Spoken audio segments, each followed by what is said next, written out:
முக்கிய செய்திகள். பிணை கைதிகள் அனைவரையும் விடுவித்தால் மட்டுமே போர் முடிவுக்கு வரும்.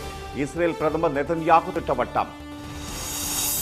இங்கிலாந்துடனான வர்த்தகத்தை இருமடங்காக உயர்த்த இலக்கு. கேமர் ஸ்டார்மருடன் பேச்சுவார்த்தை நடத்திய பின் மோடி அறிவிப்பு.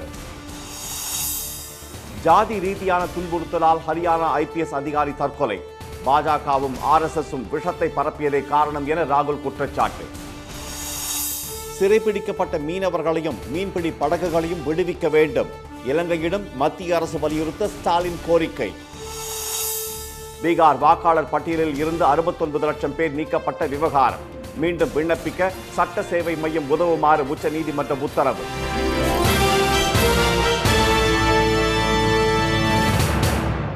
வணக்கம். வணக்கம். அனைத்து பிணை கைதிகளையும் விடுவித்தால் மட்டுமே காசா போர் முடிவுக்கு வரும் என இஸ்ரேல் அறிவித்துள்ளது. 2023ஆம் ஆண்டு அக்டோபர் 7ஆம் தேதி இஸ்ரேலில் புகுந்து ஹமாஸ் நடத்திய தாக்குதலில் 1200க்கும் மேற்பட்டோர் கொல்லப்பட்டனர். மேலும் 251 பேர் பிணை கைதிகளாக ஹமாஸ் இயக்கத்தினரால் பிடித்துச் செல்லப்பட்டனர். இதையடுத்து ஹமாஸுக்கு எதிராக இஸ்ரேல் தொடங்கிய தாக்குதல் 2 ஆண்டுகளாக நீடிக்கும் நிலையில் காசாவில் இதுவரை 67,000க்கும் அதிகமானோர் உயிரிழந்துள்ளதாக பாலஸ்தீன சுகாதார அமைச்சகம் தெரிவித்துள்ளது. அமெரிக்க அதிபர் ட்ரம்ப் எடுத்த முயற்சிகளின் காரணமாக இஸ்ரேல் ஹமாஸ் இடையே காசா போர் நிறுத்தம் தொடர்பாக எகிப்து தலைநகர் கெய்ரோவில் 3 நாட்கள் அமைதி பேச்சுவார்த்தை நடைபெற்றது. இதில் ட்ரம்பின் 20 அம்ச திட்டத்தின் அடிப்படையில் பிணை கைதிகளை விடுவிப்பது, படைகளை வாபஸ் பெறுவது, புதிய பாலஸ்தீன நிர்வாகம் அமைப்பது உள்ளிட்டவை தொடர்பாக பேச்சுவார்த்தை நடைபெற்றது. இதில் முதல் கட்டமாக இஸ்ரேல் ராணுவம் 2000 பாலஸ்தீன பிணைய கைதிகளையும் ஹமாஸ் தரப்பில் 20 இஸ்ரேலியர்களையும் விடுவிக்க வேண்டும் என இருதரப்புக்கும் இடையே ஒப்பந்தம் ஏற்பட்டது. இதனிடையே தங்கள் அமைச்சரவை ஒப்புதல் அளித்தால் மட்டுமே இந்த ஒப்பந்தம் நடைமுறைக்கு வரும் என்று இஸ்ரேல் வெளியுறவுத்துறை அமைச்சர் கிடியன் சார் தெரிவித்துள்ளார். இதனிடையே ட்ரம்பின் முயற்சி காசா போர் நிறுத்த நடவடிக்கையை வெற்றி பெறச் செய்யும் என நம்புவதாகவும் மத்திய கிழக்கில் அமைதி நிலவ ரஷ்யா உதவ தயார் என்றும் அந்நாட்டின் அதிபர் புட்டின் கூறியுள்ளார். இதனிடையே காசா போர் நிறுத்த முயற்சிகளுக்காக அமைதிக்கான நோபல் பரிசை ட்ரம்புக்கு வழங்க வேண்டும் என்றும் அதற்கு அவர் முற்றிலும் தகுதியானவர் என்றும் இஸ்ரேல் பிரதமர் பெஞ்சமின் நெதன்யாகு வெளியிட்டுள்ள X வலைதள பதிவில் தெரிவித்துள்ளார். இந்தியா பாகிஸ்தான் மோதல் உட்பட 7 போர்களை நிறுத்தியவர் என கூறி வரும் அவரது ஆதரவாளர்கள் ட்ரம்புக்கு நோபல் பரிசு வழங்க கோரி சமூக வலைதளங்களில் கருத்துக்களை பதிவிட்டு வருகின்றனர். அமைதிக்கான நோபல் பரிசு இன்று அறிவிக்கப்பட உள்ள நிலையில் அது ட்ரம்புக்கு வழங்கப்படுமா என பெரும் எதிர்பார்ப்பு எழுந்துள்ளது. இதனிடையே பிரதமர் திரு மோடி விடுத்துள்ள X தள பதிவில் தனது நண்பர் ட்ரம்புடன் தொலைபேசியில் பேசியதாகவும் வரலாற்று சிறப்புமிக்க காசா அமைதி திட்டத்தை செயல்பாட்டுக்கு கொண்டு வந்துள்ளதற்காக அவருக்கு பாராட்டு தெரிவித்ததாகவும் கூறியுள்ளார். இங்கிலாந்து உடனான வர்த்தகம் வரும் 2030ஆம் ஆண்டிற்குள் 2 மடங்காக உயர்த்த இலக்கு நிர்ணயிக்கப்பட்டுள்ளதாக பிரதமர் திரு மோடி தெரிவித்துள்ளார். இங்கிலாந்து பிரதமராக கேர் ஸ்டார்மர் பதவியேற்ற பின்பு 2 நாள் அரசுமுறை பயணமாக முதல் முறையாக கடந்த 8ஆம் தேதி இந்தியா வந்தார். அவருடன் இங்கிலாந்து தொழிலதிபர்கள், பல்கலைக்கழக துணைவேந்தர்கள் உட்பட 125 பேர் அடங்கிய குழுவினரும் வந்துள்ளனர். மும்பையில் பிரதமர் திரு மோடி கேர் ஸ்டார்மர் இடையே பேச்சுவார்த்தை நடைபெற்றது. அப்போது இருதரப்பு உறவுகளை மேலும் வலுப்படுத்த குறித்தும் வர்த்தகம், முதலீடு, தொழில்நுட்ப பரிமாற்றம் தொடர்பாகவும் இரு தலைவர்களும் ஆலோசனை நடத்தினர். மேலும் அவர்கள் முன்னிலையில் 4318 கோடி ரூபாய் மதிப்பிலான இலகு ரக ஏவுகணைகளை இந்தியாவுக்கு வழங்குவது தொடர்பான ஒப்பந்தத்தில் இரு நாடுகளும் கையெழுத்திட்டன. இதையடுத்து செய்தியாளர்களிடம் பேசிய பிரதமர், இந்தியா இங்கிலாந்து இடையேயான தடையற்ற வர்த்தக ஒப்பந்தமானது சிறு குறு தொழில்களை ஊக்குவிக்கும் என்றும் ஏராளமான வேலைவாய்ப்புகளை உருவாக்கும் என்றும் கூறினார். இரு நாட்டு ஒத்துழைப்பில் அணுசக்தி துறையில் தனியார் நிறுவனங்களை அனுமதிக்க உள்ளதாகவும் திரு மோடி கூறினார்.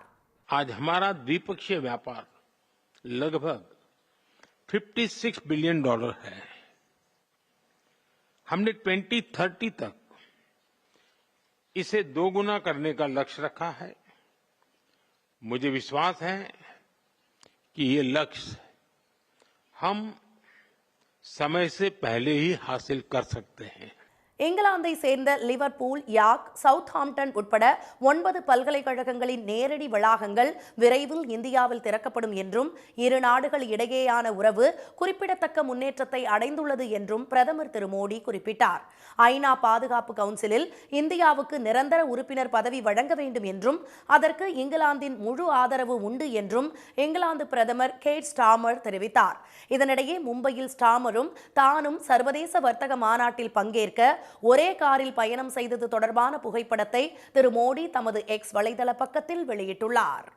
பாஜகவும் RSS அமைப்பும் சமூகத்தில் விஷத்தை பரப்பியுள்ளதற்கு ஹரியானா IPS அதிகாரி தற்கொலை சம்பவம் அடையாளமாக உள்ளதாக எதிர்க்கட்சித் தலைவர் திரு ராகுல் காந்தி குற்றம் சாட்டியுள்ளார். ஹரியானாவின் ADGP-யாக இருந்த புரன்குமார் கடந்த 7ஆம் தேதி தன்னைத்தானே துப்பாக்கியால் சுட்டு தற்கொலை செய்து கொண்ட சம்பவம் நாடு முழுவதும் அதிர்வலைகளை ஏற்படுத்தியது. தற்கொலைக்கு முன்னதாக 8 பக்கங்கள் கொண்ட தற்கொலை குறிப்பை தானே தட்டச்சு செய்து அதில் புரன்குமார் கையொப்பமிட்டுள்ளார். ஹரியானாவின் DGP சத்ருஜித் சிங் கபூர் உள்ளிட்ட 10 அதிகாரிகள் சாதி ரீதியாக துன்புறுத்தல், அவமானப்படுத்துதல் போன்ற செயல்களில் கடந்த 5 ஆண்டுகளாக ஈடுபட்டதாகவும் அவற்றை தாங்க முடியாமல் உயிரை மாய்த்துக் கொள்வதாகவும் புரன்குமார் தெரிவித்துள்ளார். இதனிடையே அவரது மனைவியும் IAS அதிகாரியுமான திருமதி அம்னித் குமார் சம்பந்தப்பட்ட அதிகாரிகள் மீது உரிய நடவடிக்கை எடுக்க கோரியும் தங்கள் குடும்பத்திற்கு வாழ்நாள் முழுவதும் பாதுகாப்பு அளிக்க கோரியும் முதலமைச்சர் திரு நயாப் சிங் சைனியிடம் மனு அளித்துள்ளார்.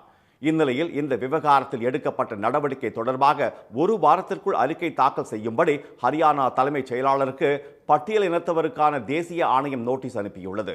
இதனிடையே சாதியின் பெயரால் மனிதநேயம் நசுக்கப்படுவதாகவும் சமூகத்தில் ஆழமாக விஷம் பரவியிருப்பதற்கு புரன்குமார் மரணமே சாட்சியாக உள்ளது என்றும் திரு ராகுல் காந்தி தமது எக்ஸ் வலைதள பதிவில் குறிப்பிட்டுள்ளார்.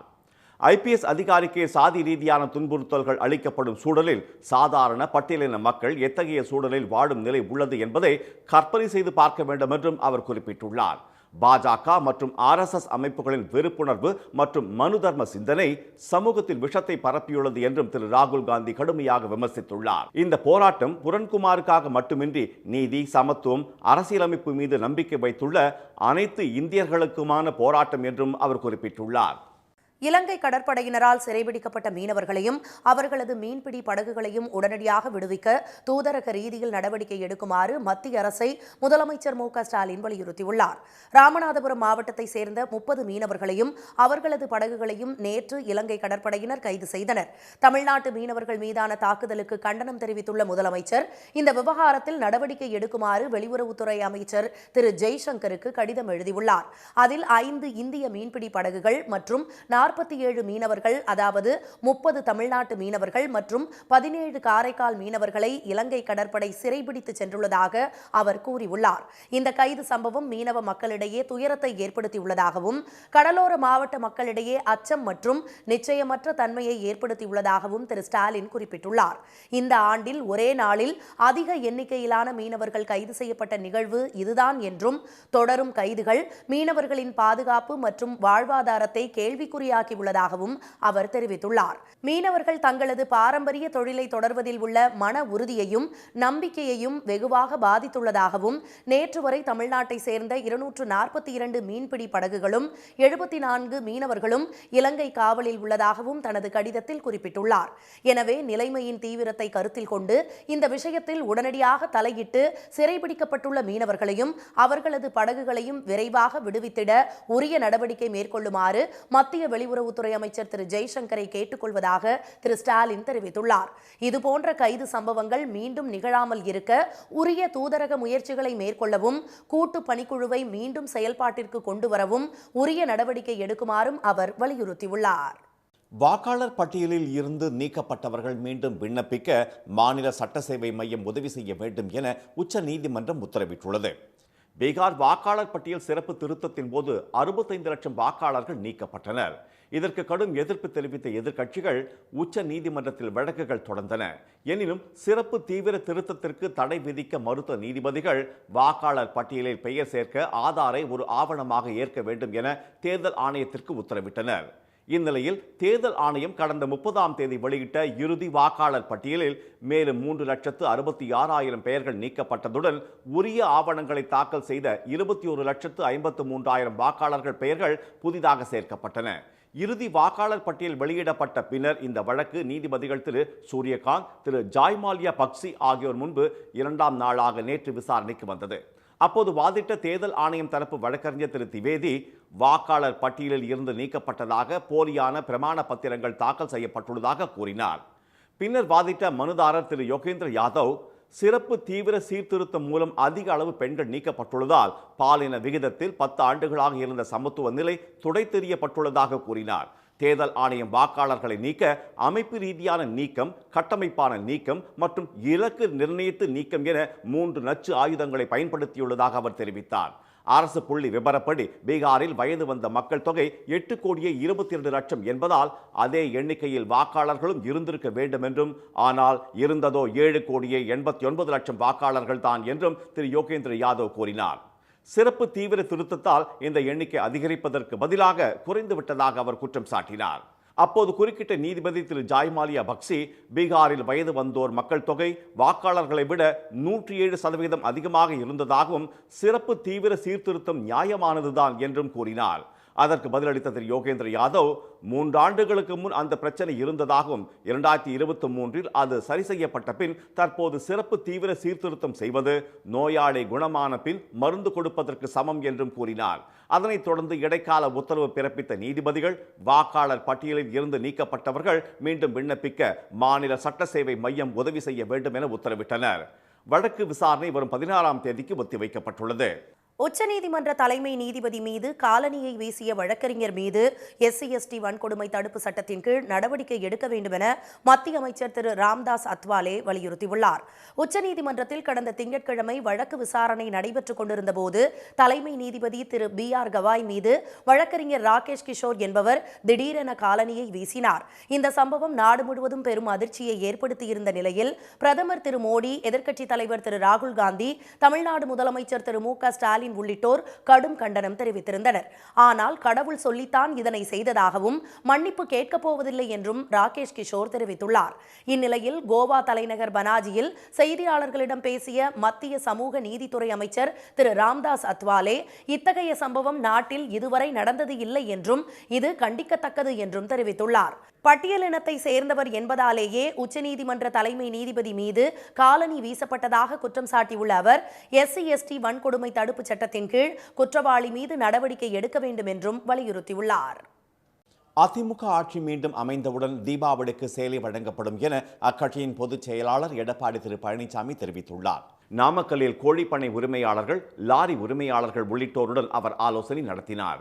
அப்போது பேசிய திரு பழனிசாமி, அதிமுக ஆட்சி அமைந்தவுடன் கோழி பண்ணை உரிமையாளர்களுக்கு தனி நலவாரியம் அமைக்கப்படும் என்று உறுதியளித்தார்.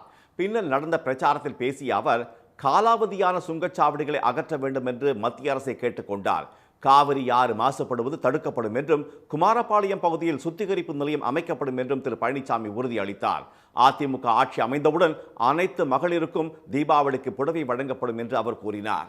கோழிப்பண்ணை, லாரி தொழிலுக்கு தேவையான அனைத்தும் செய்து தரப்படும் என்றும், விவசாயிகளுக்கு மும்முனை மின்சாரம் வழங்கப்படும் என்றும் திரு பழனிசாமி வாக்குறுதி அளித்தார். குடிமராமத்து பணிகளால் மாநிலம் முழுவதும் நிலத்தடி நீர் உயர்ந்துள்ளதாக அவர் கூறினார். பரமத்தி வேலூர் பகுதியில் வெற்றிலை ஆராய்ச்சி மையம் அமைக்க நடவடிக்கை எடுக்கப்படும் என்று திரு பழனிசாமி தெரிவித்தார். முன்னதாக பிரச்சாரத்திற்கு சென்ற அவருக்கு தாவிகா கொடிகளை கையில் ஏந்தி அதிமுகவினர் வரவேற்பு அளித்தனர். சத்தியமங்கலம் புலிகள் சரணாலயத்தில் சட்டவிரோதமாக செயல்படும் ரிசார்ட்டுகளை மூட நடவடிக்கை எடுக்குமாறு சென்னை உயர்நீதிமன்றம் உத்தரவிட்டுள்ளது. கோவையை சேர்ந்த கற்பகம் என்பவர் சென்னை உயர்நீதிமன்றத்தில் தாக்கல் செய்த மனுவில் சத்தியமங்கலம் புலிகள் சரணாலயத்தில் தேசிய வன விலங்குகள் வாரியம் மற்றும் மலைப்பகுதி பாதுகாப்பு ஆணையத்தின் ஒப்புதல் இல்லாமல் அமைந்துள்ள ஏராளமான ரிசார்ட்டுகளால் சுற்றுச்சூழல் பாதிக்கப்படுவதாக தெரிவித்துள்ளார். அந்த பகுதியில் அமைந்துள்ள கருவண்ணராயர் கோயில் திருவிழா ஆண்டுதோறும் பிப்ரவரி, மார்ச் மாதங்களில் நடைபெறுவதாகவும், இதனால் ஒலி மாசு மட்டுமல்லாமல் சுற்றுச்சூழலும் பாதிக்கப்படுவதாகவும் அவர் மனுவில் கூறியுள்ளார். இந்த வழக்கை விசாரித்த உயர்நீதிமன்றம் கோயில் திருவிழாவுக்கு 100 வாகனங்களுக்கு மட்டும் அனுமதி அளிக்க வேண்டும் என்று உத்தரவிட்டது. இந்த வழக்கு தலைமை நீதிபதி திரு MM ஸ்ரீவத்சவா மற்றும் நீதிபதி திரு அருள்முருகன் அமர்வில் மீண்டும் நேற்று விசாரணைக்கு வந்தது. அப்போது கோயில் திருவிழாவுக்கு ஏற்கனவே விதிக்கப்பட்டுள்ள கட்டுப்பாடுகளை முழுமையாக அமல்படுத்த வேண்டும் என்று உத்தரவிட்டது. மேலும் திருவிழா நேரத்தில் இயக்கப்படும் வாகனங்கள் சுற்றுச்சூழலுக்கு பாதிப்பு தராத வகையில் பேட்டரியால் இயங்கும் வாகனங்களை பயன்படுத்துவது குறித்து ஆய்வு செய்ய வேண்டும் என அரசுக்கு நீதிபதிகள் உத்தரவிட்டனர். சத்தியமங்கலம் புலிகள் சரணாலயத்தில் சட்டவிரோதமாக செயல்படும் ரிசார்ட்டுகளை மூட நடவடிக்கை எடுக்க வேண்டும் எனவும், நீதிமன்ற உத்தரவை அமல்படுத்தியது தொடர்பாக 4 வாரங்களில் அறிக்கை தர வேண்டும் என்றும் அரசுக்கு உத்தரவிட்ட நீதிபதிகள் விசாரணையை தள்ளி வைத்தனர். LPG டேங்கர், லாரி உரிமையாளர்கள் நள்ளிரவு முதல் வேலை நிறுத்தத்தில் ஈடுபட்டுள்ளதால் தென் மாநிலங்களில் சிலிண்டர் தட்டுப்பாடு ஏற்படும் அபாயம் உருவாகியுள்ளது. நாமக்கலை தலைமையிடமாக கொண்டு செயல்படும் தென் மண்டல எல்பிஜி டேங்கர் லாரி உரிமையாளர் சங்கத்தில் தமிழ்நாடு, ஆந்திரா, கர்நாடகா, தெலுங்கானா, புதுச்சேரி மற்றும் கேரளா ஆகிய மாநிலங்களைச் சேர்ந்த சுமார் 5514 எல்பிஜி டேங்கர் லாரிகளின் உரிமையாளர்கள் உறுப்பினர்களாக உள்ளனர். இந்நிலையில் 2025-30 ஆண்டிற்கான புதிய வாடகை ஒப்பந்த விதிகளில் எண்ணெய் நிறுவனங்கள் விதித்துள்ள கட்டுப்பாடுகளுக்கு அந்த சங்கத்தினர் கடும் எதிர்ப்பு தெரிவித்துள்ளனர். இது தொடர்பான பேச்சுவார்த்தை தோல்வியில் முடிந்ததை அடுத்து நாமக்கல்லில் அந்த சங்கத்தின் அவசர பொதுக்குழு கூட்டம் நேற்று நடைபெற்றது. பின்னர் செய்தியாளர்களிடம் பேசிய அகில இந்திய மோட்டார் டிரான்ஸ்போர்ட் தலைவர் திரு சண்முகப்பா நள்ளிரவு முதல் வேலை நிறுத்தம் தொடங்குவதாக அறிவித்தார். 2016-17 வண்டியிலிருந்து எல்லா வண்டிகளுக்கும் இந்த எல்ஓஐ கொடுத்தாதான் நாங்கள் ஒத்துக்குவோம், இல்லைன்னா ஒத்துக்க போகிறதில்ல. இந்த காலவரை நேரத்தும் ரொம்ப சீரியஸாக இருக்கும் என்பதை நாங்கள் தெரிவித்துக் கொள்கிறோம். 5000 வண்டி நிற்குது. இன்று முதலே காலவரையற்ற வேலைநிறுத்தம் துவங்கிவிட்டது. இந்த வேலை நிறுத்தத்தால் தமிழ்நாடு, ஆந்திரா, கர்நாடகா, கேரளா மற்றும் தெலுங்கானா ஆகிய 5 மாநிலங்களுக்கு சமையல் எரிவாயு எடுத்துச் செல்லும் லாரிகள் லோடுகளை ஏற்றாமல் ஆங்காங்கே நிறுத்தப்பட்டுள்ளன. ஏற்கனவே லோடுகள் ஏற்றிய லாரிகளும் நிறுத்தப்பட்டுள்ளதாக கூறப்படுகிறது. சமையல் எரிவாயு லாரிகளின் வேலைநிறுத்த அறிவிப்பால் 1 வாரம் வரை சிலிண்டர் தட்டுப்பாடு இருக்காது. ஆனால் இந்த வேலை நிறுத்தம் தொடரும் நிலையில் தென் மாநிலங்களில் சிலிண்டர் தட்டுப்பாடு ஏற்படும். ஈரோடு மாவட்டம் சத்தியமங்கலம் அருகே சுற்றித் திரியும் சிறுத்தைகளை பிடிக்க வனத்துறையினர் நடவடிக்கை எடுக்க வேண்டும் என்று கிராம மக்கள் கோரிக்கை விடுத்துள்ளனர். சூசைபுரம், தொட்டகாஜனூர், பீம்ராஜ் நகர் பகுதியில் கடந்த 2 ஆண்டுகளாக கல்குவாரியில் பதுங்கியுள்ள 3 சிறுத்தைகள் ஆடு, மாடு, நாய்களை தாக்கி கொன்று வருகிறது. இதனால் அந்த பகுதி மக்கள் பீதியடைந்துள்ளனர்.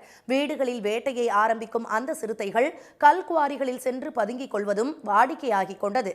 இதனால் அப்பகுதியை சேர்ந்த விவசாயிகள் விவசாய பணிகளை மேற்கொள்ள முடியாமலும் கால்நடைகளை மேய்க்க முடியாமலும் கடும் அச்சத்தில் இருந்து வந்தனர்.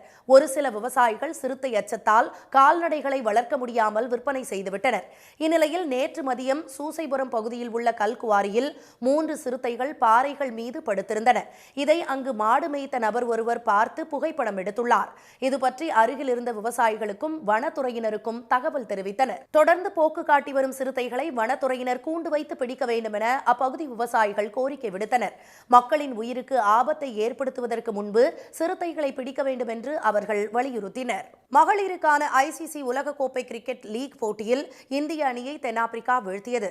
விசாகப்பட்டினத்தில் நடைபெற்ற இந்த போட்டியில் டாஸ் வென்ற தென்னாப்பிரிக்க அணியின் கேப்டன் லாரா பந்துவீச்சை தேர்வு செய்தார். இந்திய அணிக்கு தொடக்க ஆட்டக்காரர்களாக களமிறங்கிய பிரத்திகா 35 ரன்களும், ஸ்மிருதி மந்தனா 23 ரன்களும் எடுத்து நல்ல தொடக்கத்தை ஏற்படுத்தி கொடுத்தனர். 4 சிக்சர்கள், 11 பவுண்டரிகள் என அபாரமாக ஆடிய ரிச்சா கோஷ் 94 ரன்களில் ஆட்டமிழந்தார். 49.5 ஓவரில் 251 ரன்களுடன் இந்திய அணி ஆல் அவுட் ஆனது. இதையடுத்து பேட்டிங் செய்த தென்னாப்பிரிக்க அணி 48.5 ஓவரிலேயே 7 விக்கெட்டுகள் இழப்பிற்கு 252 ரன்கள் எடுத்து வெற்றி பெற்றது.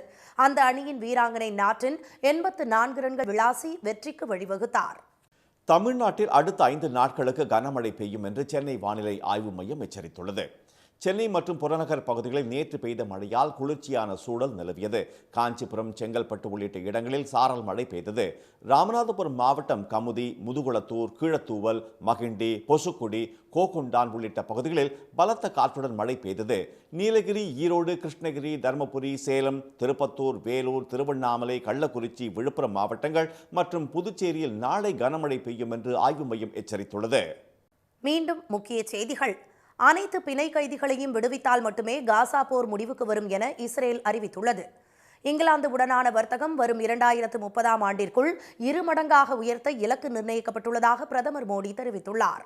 இலங்கை கடற்படையினரால் சிறைபிடிக்கப்பட்ட மீனவர்களையும் அவர்களது மீன்பிடி படகுகளையும் உடனடியாக விடுவிக்க தூதரக ரீதியில் நடவடிக்கை எடுக்குமாறு மத்திய அரசை முதலமைச்சர் ஸ்டாலின் வலியுறுத்தியுள்ளார். இத்துடன் இன்றைய காலை செய்திகள் நிறைவடைந்தன. மீண்டும் சன் டிவியில் செய்திகள் மாலை 6 மணிக்கு. செய்திகளை உடனுக்குடன் தெரிந்து கொள்ள QR கோடை ஸ்கேன் செய்து சன் நியூஸ் வாட்ஸ்அப் சேனலோடு இணைந்திருங்கள். வணக்கம். வணக்கம்.